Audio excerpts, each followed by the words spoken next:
Well, hello, friends. Mark Holmes here, and as always, I want to thank you all for watching, commenting, subscribing, and being part of the Joe Boo Sports Report. Without you guys, as well as you ladies, you know that this literally does not work. I'm in here, it's kind of funny because it's crazy, my life. I think about Monday night,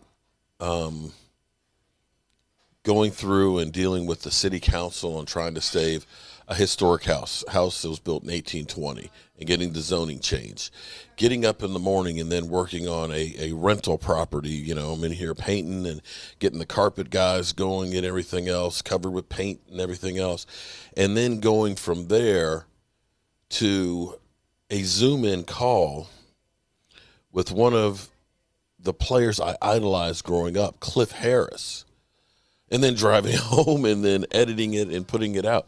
It's almost crazy. I feel like the last few days have been a whirlwind. And here it is. I'm down here doing some research because we've got Alan Faneca, Tom Flores, and Drew Pearson Zoom calls that I'm going to be in on. And I pride myself on trying to know what I'm talking about and trying to do the research. I'm actually doing the research now. And I found out like something interesting. For example, Tom Flores is one of only two people in the world to win a Super Bowl as a player, as an assistant coach, and a head coach. Him and Mike Ditka are the only two. And now the distinction is actually four things, because he'll be in the Hall of Fame with Mike Ditka, the only two people in the history of football. But to put it even bigger, he's a Mexican-American, the first Mexican-American player to play quarterback in the NFL. Tony Romo, sorry, you weren't the first. And so it's a matter of doing that research so I know something about the person that I'm talking to, and then leading that into a question. You think about these guys, it's amazing. So, I'm still on cloud nine, and I'm getting together what I want to say to Drew Pearson as well. It's a blessing and honor, and it scares me shitless, to be quite honest with you. But Drew Pearson is an incredible player, so I'm not worried about that. But I tell you why I'm going to really count my blessings here is about my Dallas Cowboys. Because a week from today, they're going to be on the field in Oxnard. In 5 days, they leave for training camp. And, after hearing the 911 call about Richard Sherman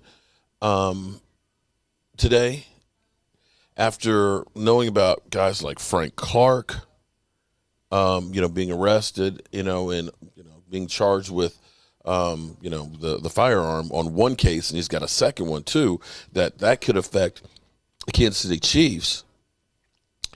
You think about now Dwayne Haskins, not that he was planning to be a starter for the Pittsburgh Steelers, but his wife being charged with domestic violence and beating him up, to Aaron Rodgers, is he going to show?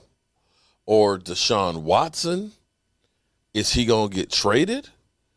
All this drama that's going on in the NFL, the only thing we've had to worry about is Amari Cooper being slighted by an NFL executive for leaving him off the list of the top 10 wide receivers, or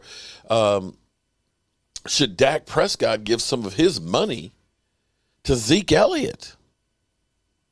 That's the only drama we have. That, and I heard today that Ceedee Lamb, and I haven't seen any pictures of it, that Ceedee Lamb has gotten 88 tattooed.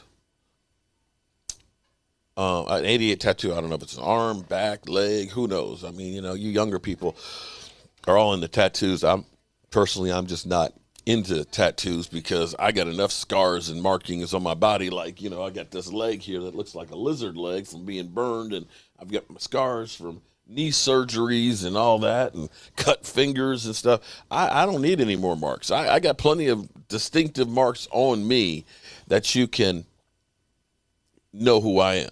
I'm definitely unique. But Ceedee Lamb getting that 88 number and knowing that in a couple of hours I'll be talking or listening, hopefully, I pray that I can get one more question in. Hoping that I can get that question to Drew Pearson and things and do you guys proud. The significance of those that came before you. CD,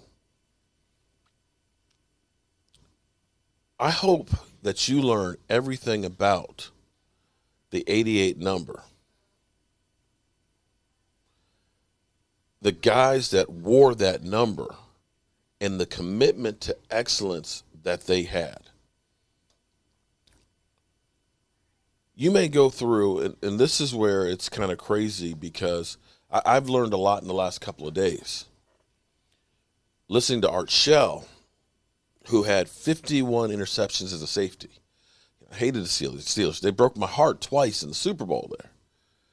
But still getting the knowledge from them because I learned something that was really interesting. You know, we're in a different era now than what we were back then. Back then it was 3 yards and a cloud of dust running the football. But he said, a bit of trivia for you. He said, back then, teams only averaged 13 passes per game. He said, so me getting 51, it's kind of a big deal.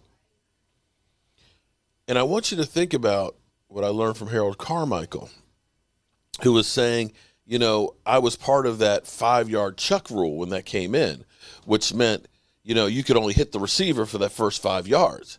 He said, in my day, I'm getting hit 25 yards down the field, and it's completely legal.